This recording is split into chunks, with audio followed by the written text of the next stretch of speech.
اور ایسا واقعہ حضرت علی مرتضیٰ رضی اللہ تعالیٰ عنہ کا بھی ہے کہ جب کفار و مشرکین کے ساتھ صلح نامہ ہو رہا تھا، صلح حدیبیہ کے موقع پر کفار و مشرکین کا وفد آیا ہوا تھا اور صلح نامہ لکھا جا رہا تھا، حضرت علی مرتضیٰ باب العلم والقضاء رضی اللہ تعالیٰ عنہ کرم اللہ وجہہ، وہ ان کو بلایا گیا کہ آپ لکھو۔ رسول اللہ فرمایا کہ لکھو بھائی۔ کیا لکھا جی؟ بسم اللہ الرحمن الرحیم لکھو۔ انہوں نے بسم اللہ الرحمن الرحیم لکھا۔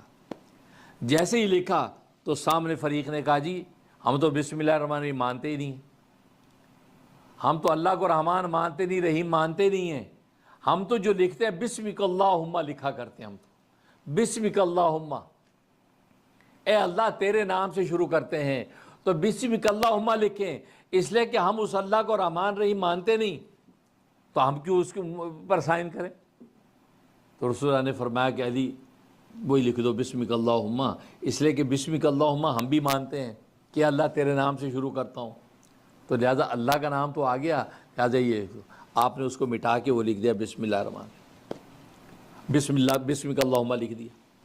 اس کے بعد حضرت علی رضی اللہ عنہ نے لکھا من محمد رسول اللہ، کہ یہ معاہدہ محمد رسول اللہ کی طرف سے کچھ مشرکین مکہ کے ساتھ۔ اب جیسے محمد رسول اللہ لکھا تو جھٹ سے فریق ثانی بول پڑا کہ جی ہم محمد کو رسول مانتے، تو جھگڑا ہی کس بات کا تھا؟ ہم تو محمد کو رسول اللہ ہی نہیں مانتے، آپ رسول اللہ کیوں لکھ رہے ہیں؟ ہم اس کے اوپر سائن کریں گے کہ ہم نے ایکسیپٹ کر لیا آپ کا رسول اللہ ہونا، جھگڑا اسی بات کا ہے۔ ہاں محمد بن عبداللہ لکھو، محمد بن عبداللہ، عبداللہ کا بیٹا محمد، رسول اللہ نہیں لکھو۔ اب جب یہ بات کہی تو رسول اللہ صلی اللہ علیہ وسلم نے حضرت علی رضی اللہ عنہ سے فرمایا کہ علی بات تو صحیح ہے، تو مجھے رسول اللہ مانتا ہے، یہ تو نہیں مانتے نا، لہذا معاہدہ ہم دونوں کا ہو رہا ہے مشترکہ، لہذا رسول اللہ کاٹ دو۔ اب اس پر وہ جو ہے حضرت علی جوش میں آ گئے، کہا کہ اللہ کے حبیب میں نہیں کاٹوں گا، میں رسول اللہ نہیں مٹاؤں گا، میں تو محمد کو رسول مانتا ہوں، میں یہ کاٹ نہیں ہو سکتا، میرا ایمان اس کی اجازت نہیں دیتا کہ محمد کو میں رسول اللہ مانوں، دل و جان سے مانوں اور میں اپنے ہاتھ سے اس کو مٹا دوں، میں نہیں کاٹوں۔ اب دیکھو رسول اللہ حکم دے رہے کہ علی کاٹ دو کیونکہ مشترکہ معاہدہ ہے، تو رسول مانتا ہے، یہ نہیں مانتے، معاہدہ تو ہو۔ آپ فرمایا کہ نہیں میں نہیں کاٹتا، اس لیے کہ میں تو محمد کو رسول مانتا ہوں، دل و جان سے 1000 بار مانتا، میں نہیں کاٹتا، پیچھے ہٹ۔ اب دیکھیے حکم نبی پاک دے رہے ہیں اور حکم کو مان نہیں رہے ہیں۔ اب یہ نہ ماننا کیا ہے؟ یہ ان کی عشق و مستی کی کیفیت ہے، عشق و مستی کے اندر کہ بس محمد کو رسول مان کے تو قربان ہے، اسی پر تو نجات ہے، اور اسی کو کاٹ دے تو نجات کہاں ہے؟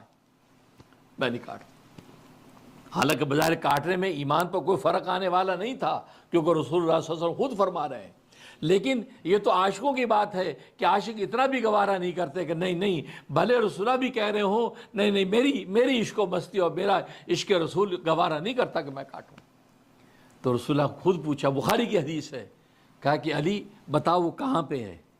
اور رسول اللہ کہاں لکھا ہوا ہے؟ کہ جی یہ لفظ رسول اللہ ہے کہ رسول اللہ صلی اللہ علیہ وسلم امی ہیں، تو یہ لفظ ہے، تو آپ نے خود لے کے وہاں سے کاٹا اور کہا کہ اب لکھ دو محمد بن عبداللہ، محمد کے آگے بن عبداللہ لکھ دو، لکھا۔ اب دیکھو یہ دو واقعے ہیں، وہاں صدیق اکبر رضی اللہ تعالیٰ عنہ نے الامر فوق الادب پہ عمل نہیں کیا، کیوں؟ اس لیے ان کی کیفیت ایسی تھی کہ رسول اللہ پیچھے اور وہ امامت کے مصلی پہ ہوں، وہ ان سے گوارے، ان سے نماز نہیں پڑھائی جائے گی، وہ ان کی اپنی عشق و مستی کا عالم یہ۔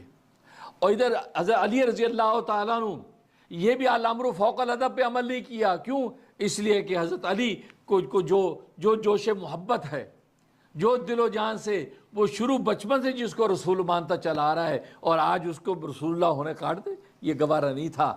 تو چونکہ دونوں گئے کہ اپنی کیفیت میں معذور تھے، اس لیے رسول اللہ صلی اللہ علیہ وسلم نے اس بات کو برا نہیں مانا، اس کو بلکہ ایمان ہی کا حصہ قرار دیا۔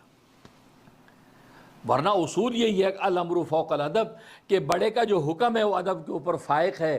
بڑا جب حکم دے دے کہ نہیں میں حکم دیتا ہوں یہ کرو، بس ادب تمہارا اپنی جگہ، تو پھر بات ہوئی ہے کہ بڑے کی عزت یہ چھوٹے کے ذمے ہیں.